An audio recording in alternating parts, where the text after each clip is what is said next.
Em nome do Pai, do Filho e do Espírito Santo. Amém. Sejam todos bem-vindos. É uma alegria poder receber vocês aqui nesse momento de oração. E agradeço de coração a você que me acolhe na sua casa. Com muito amor nós meditamos a palavra de Deus. E além de rezarmos, nós também vamos aprendendo o que é que Jesus vai nos ensinando através da palavra e o que nós precisamos fazer enquanto família de Deus. Obrigado a você que é novo nesse canal, você que se inscreveu há pouco tempo, ou você que está se inscrevendo hoje. Obrigado pelo carinho, seja bem-vindo, que você possa crescer junto conosco em oração, olhando sempre para a palavra de Deus. Convidar você a pegar a sua Bíblia, o Evangelho de hoje, retirado de Marcos, capítulo 3, versículos 20 ao 21. O texto diz assim: Naquele tempo, Jesus voltou para casa com os seus discípulos. E de novo se reuniu tanta gente que eles nem sequer podiam comer. Quando souberam disso, os parentes de Jesus saíram para agarrá-lo, porque diziam que estava fora de si. Palavra da salvação. Glória a vós, Senhor. Vamos juntos meditar a palavra deste dia. Meus irmãos e minhas irmãs, texto bem curto, mas que precisa ser entendido. Nós temos pelo menos duas explicações a respeito do texto de hoje. Jesus estava iniciando a sua vida pública, a sua missão.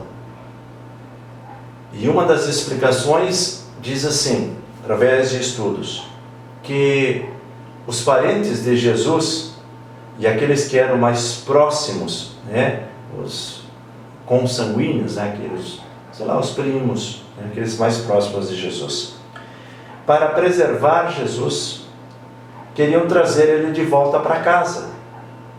Por isso que alegaram que ele estava fora de si, para convencer a multidão de que eles precisariam retirar Jesus do meio deles e trazer de volta para casa. Porque olhavam para Jesus como uma pessoa, como um membro da família. E por isso queriam preservá-lo.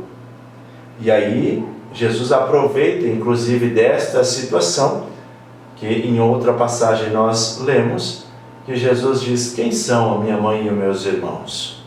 Jesus forma daí como que uma nova família, a família daqueles que fazem a vontade de Deus, já rompendo os laços familiares, formando assim como que um novo grupo, o grupo daqueles que querem servir a Deus. E também o estudo, exegeticamente falando, diz que os discípulos, para conter a multidão, começam a ficar fora de si, a ficar mais agitados, mais nervosos, e vão tentando dar espaço, porque eles iam se aglomerando tanto para ficar perto de Jesus que eram capazes de comprimir Jesus, até de sufocar Jesus. Então, explicações que nós temos. Olhamos para o texto. Jesus voltou para casa com os seus discípulos. Esse retorno ao lar, voltar para casa, trazer as pessoas que são de Deus também para a nossa casa. E ali as pessoas souberam que Jesus estava ali. Começaram a se aglomerar. Começaram a querer a cura, a querer a transformação de vida. E aí precisamos entender que tudo tem o seu tempo. Cada coisa deve ser colocada no seu lugar. Nós não podemos atropelar as coisas. Muitas vezes nós estamos do lado desses que buscam, mas outras vezes nós estamos do lado desses que são capazes de curar, de transformar uma vida. Por isso nós precisamos entender cada situação. E como é bonito quando dentro de uma casa nós conseguimos entender as situações, as fases de cada pessoa, a idade, a criança, o adolescente, o jovem, o adulto, o idoso, a pessoa que está doente, o desempregado, a pessoa que está com problemas no seu trabalho. então entender as fases de cada um. Nós precisamos nos voltar mais para Deus, para que Deus nos fortaleça e assim nos dê inteligência para que a gente possa compreender.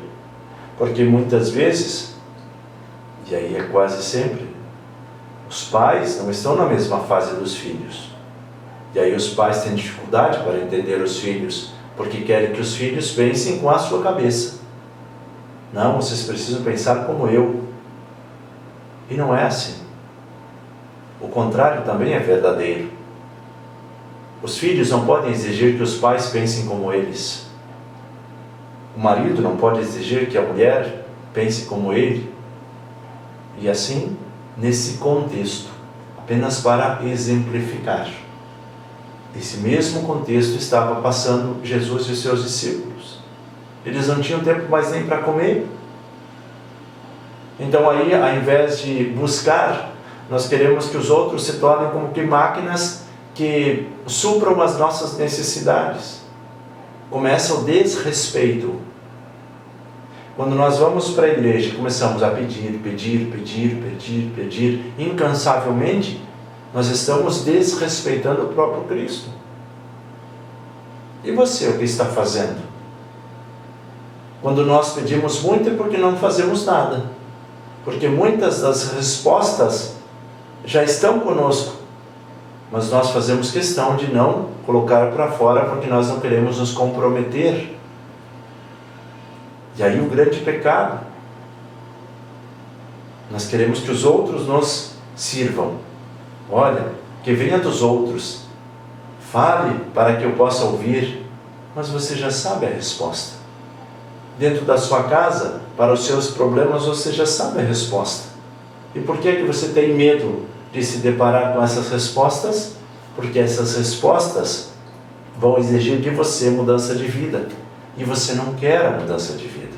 Isso que é o problema. E isso que muitas vezes impede o crescimento dentro das nossas casas.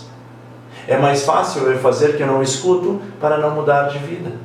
É mais fácil eu fazer de conta que não vejo para que eu não mude de vida.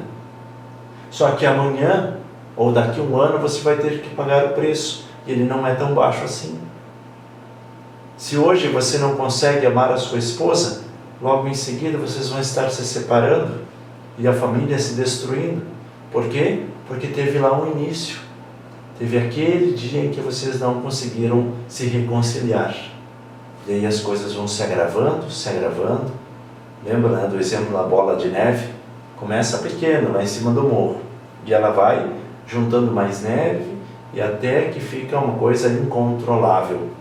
Ela vai arrasando com tudo. E assim é também no casamento. Começa com uma coisa pequena.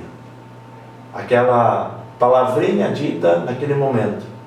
E aí as acusações começam a se tornar mais graves, começa a entrar palavrão na relação, um já não respeita mais o outro, e a bola de neve que vai crescendo, e quando vê, acaba com toda a família. Pense um pouco sobre isso, vamos nos reconciliar, vamos construir a nossa vida, vamos nos sentar, conversar, dialogar. Vamos crescer juntos, tendo em vista a palavra de Deus. Peçamos a bênção, em nome do Pai, do Filho e do Espírito Santo. Amém. Evangelizar é preciso.